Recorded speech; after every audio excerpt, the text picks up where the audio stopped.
Assalamualaikum warahmatullahi wabarakatuh, sahabat beriman yang dimuliakan Allah. Pada tahun 1742, di sebuah kota kecil di Kanada, hiduplah sepasang suami istri muda bernama Beto dan Siva. Mereka adalah pasangan Kristen yang taat dan penuh kasih. Setiap hari, mereka tak pernah absen menghadiri ibadah di gereja dan dikenal sebagai pribadi yang ramah dan suka menolong. Selain itu, Beto dan Siva juga gemar bersedekah kepada yang membutuhkan.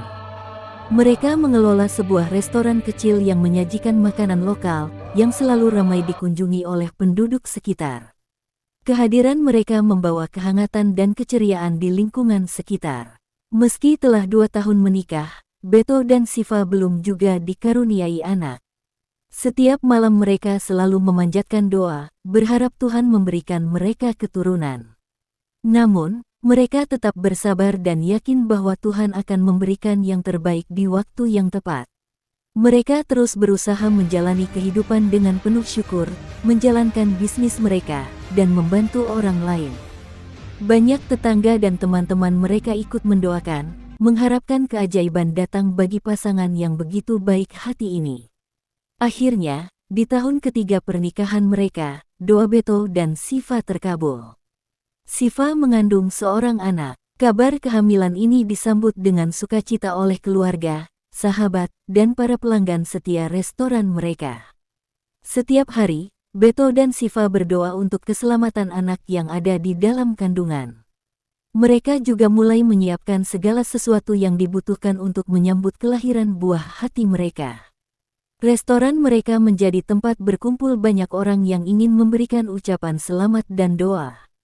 Ketika waktu melahirkan tiba, Siva memilih untuk melahirkan di klinik gereja, tempat ia dan suaminya beribadah. Setelah melalui perjuangan yang cukup berat, lahirlah seorang bayi perempuan yang mereka beri nama Sylvia. Kegembiraan mereka tak terlukiskan, karena akhirnya mereka menjadi orang tua. Namun, sesuatu yang aneh terjadi saat prosesi pembaptisan di gereja. Ketika pastor membasuh kepala Sylvia dengan air suci, bayi itu tiba-tiba mengucapkan satu kata yang mengejutkan semua orang yang hadir, Muhammad. Keanehan itu menyebar dengan cepat di kalangan penduduk sekitar. Banyak orang yang penasaran dan mulai bertanya-tanya tentang makna di balik kata yang diucapkan oleh bayi kecil itu. Beberapa dari mereka merasa tergerak untuk mempelajari lebih dalam tentang sosok Muhammad yang disebut-sebut oleh bayi Sylvia.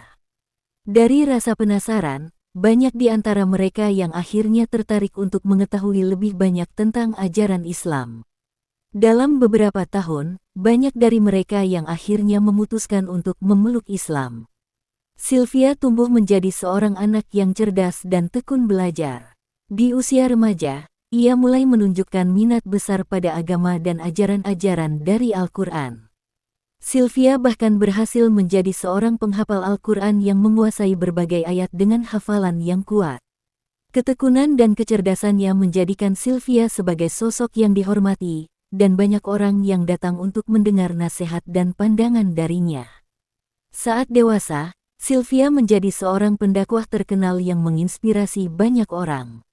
Selain itu, ia juga menulis buku-buku yang membahas tentang nilai-nilai spiritual dan pengalaman hidupnya. Buku-buku Sylvia menjadi sangat populer dan dibaca oleh banyak orang, baik di Kanada maupun di luar negeri.